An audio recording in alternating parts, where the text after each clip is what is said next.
Aujourd'hui, on va expliquer et résumer directement la saison 1 de The Lord of the Mysteries. C'est parti. Le premier épisode de Lord of the Mysteries commence avec Joe Ming-Ray qui se réincarne dans le corps de Cline Moretti, un diplômé en histoire d'un monde parallèle inspiré de l'époque victorienne. Cline s'était suicidé après avoir manipulé un mystérieux cahier appelé le Carnet des Antigonistes, contenant un pouvoir qui rend fou. En essayant de comprendre ce qui lui arrive, Joe refait un rituel et se retrouve dans un brouillard gris où il invoque deux personnes, Audrey Hall et Alger Wilson.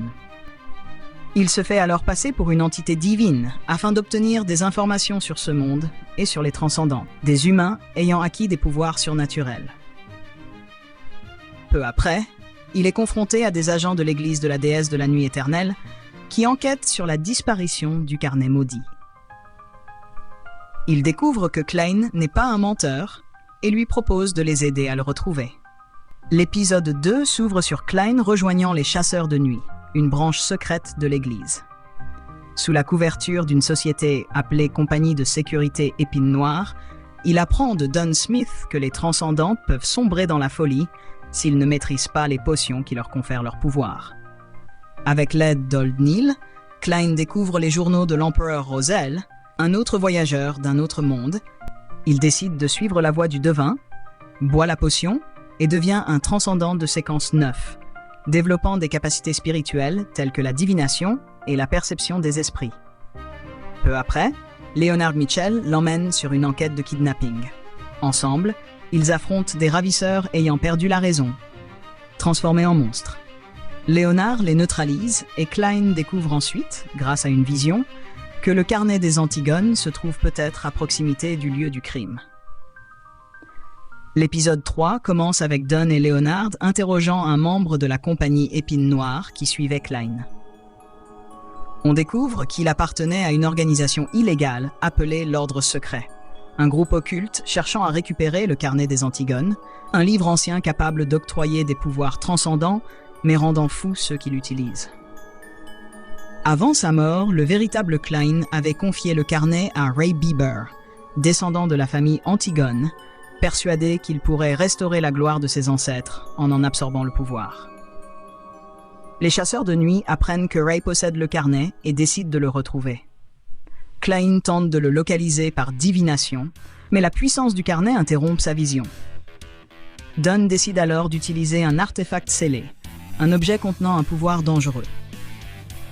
L'équipe suit la piste jusqu'au dock, où Ray, devenu fou, s'est transformé en monstre sous l'influence du carnet. Après un combat difficile, ils parviennent à le vaincre. Cline récupère le carnet, mais un clone de l'ordre secret apparaît pour le voler. Ce dernier piège les chasseurs grâce à un artefact encore plus puissant. Mais Cline parvient à s'échapper en se réfugiant dans le brouillard gris. Il trompe le clone et l'abat. Le carnet est ensuite scellé derrière la porte de Shanice, un lieu hautement protégé. Cline est enfin libre de son influence, mais il remarque que sa potion se digère plus vite que prévu. L'épisode se termine sur sa rencontre avec M. Azik, un professeur énigmatique, et la mention d'une ancienne cité appelée Nuit Éternelle, perdue dans la chaîne des monts Ornassis. L'épisode 4 débute avec un homme recevant des ordres d'un mystérieux oracle, chef d'une organisation appelée l'Ordre de l'Aurore. Il est chargé de retrouver le carnet des Antigones, désormais lié à Cline Moretti, sa prochaine cible. Pendant ce temps, Cline suit l'enseignement d'Old Neil sur la magie rituelle, qui consiste à prier les divinités pour accomplir des actes surnaturels. Neil lui montre comment invoquer la déesse pour obtenir 30 livres, démontrant la puissance de la foi. Il lui enseigne aussi la règle des mystères préexistants. Fais ce que tu veux, mais ne fais de mal à personne. Pour progresser, Cline rejoint un club de divination où il est le seul véritable devin. Il y rencontre M. Anis Vincent, qui lui enseigne la divination par les miroirs et lui fait une prédiction. Rassemblement et famille. Lors d'une fête d'anniversaire, Cline découvre que Vincent a offert à une élève un miroir maudit. En récitant une incantation, elle est possédée par une force maléfique. Cline tente un rituel pour la purifier, mais découvre qu'il s'agit d'un piège tendu par Vincent. Grâce à une prière d'Audrey, le pouvoir du brouillard gris intervient et permet à Klein de détruire le miroir et de sauver la jeune fille. Vincent, lui, est exécuté par l'ordre de l'Aurore pour son échec. Dunn, averti par Klein, a une vision du vrai créateur, une divinité maléfique vénérée par cette organisation. L'épisode 5 s'ouvre sur Klein et Dunn, assistant à une pièce en hommage à un héros nommé Triss. Mais Klein découvre que ce héros est en réalité un instigateur, un transcendant capable d'inciter les gens à la violence. Triss appartient à un culte occulte appelé le culte des démons, qui vénère la démonesse primordiale. Tous ses membres de haut rang sont des femmes. Avec Old Neil, Klein visite le marché souterrain de Tingen, où se vendent des objets mystiques. Des châtieurs mandatés y traquent Triss, sans succès. Plus tard, Klein découvre que Triss est devenue une sorcière de séquence 7, expliquant pourquoi tous les dirigeants du culte sont des femmes. L'épisode 6 met en scène M. Azik, en proie à des visions où il trace des symboles avec son sang. Klein et les chasseurs partent ensuite à Lamud pour affronter un spectre. Grâce à un artefact nommé Soleil muté, ils parviennent à le purifier. Klein entrevoit alors un véritable dieu solaire. M. Azik lui révèle ensuite avoir perdu la mémoire et être condamné à renaître sans fin. Klein comprend qu'il est un être prisonnier du destin, tout comme lui. L'épisode 7 voit le retour du carnet des Antigones, échangé en secret, tandis que Klein soupçonne qu'une force inconnue guide ses pas. Lors de la réunion du tarot, il apprend que la famille Antigone contrôlait autrefois une voie transcendante détruite par la déesse. Pour progresser, il cherche la formule du potion du clown, qu'il finit par obtenir après avoir neutralisé Sirius Arapis.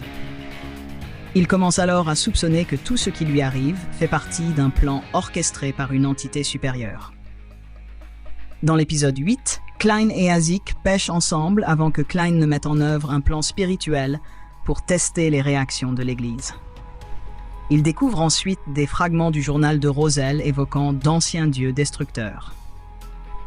L'épisode 9, l'un des plus poignants, montre Dali apparaissant sous forme spirituelle pour révéler à Klein que la méthode de l'acteur est tenue secrète par l'Église. Klein la transmet alors à ses compagnons.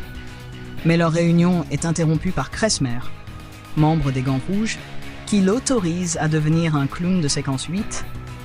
Plus tard, Old Neil perd le contrôle en tentant de ressusciter sa femme, manipulée par une entité nommée le Sage Caché. Dunn et Leonard sont contraints de le tuer. L'épisode 10 débute par les funérailles d'Old Neil. Klein reçoit une lettre d'Azik, lui annonçant son départ pour Backland et lui laissant un sifflet en cuivre. Il apprend aussi l'existence d'un artefact scellé nommé Plume 008, volé par un archevêque devenu fou. Dali, désormais de séquence 6, devient sa nouvelle guide spirituelle. Ensemble, ils affrontent Oud Yugan, un psychiatre ayant perdu la raison après avoir été manipulé par l'Anovus. Plus tard, Klein découvre que la mort de M. Maynard est liée à Madame Sharon Coy, une femme influente appartenant au culte des démons.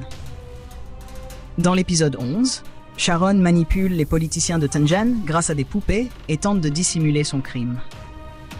Klein et Dunn la traquent et utilisent un artefact nommé Miroir médium spirituel pour la piéger. Après un combat intense, Sharon est vaincue, mais Kenley meurt, et Dunn montre un comportement inquiétant en absorbant son corps. L'épisode 12 révèle que Dunn perd peu à peu le contrôle. Une lettre cachée indique qu'une bombe spirituelle se forme à Tingen, nourrie par la misère. Klein découvre que cette bombe est en réalité l'enfant à naître de Meur, fiancé de l'Anovus, un rejeton du vrai créateur. Alors que Meurs perd le contrôle, Dunn avoue qu'il absorbait les caractéristiques de ses camarades morts pour les garder en lui.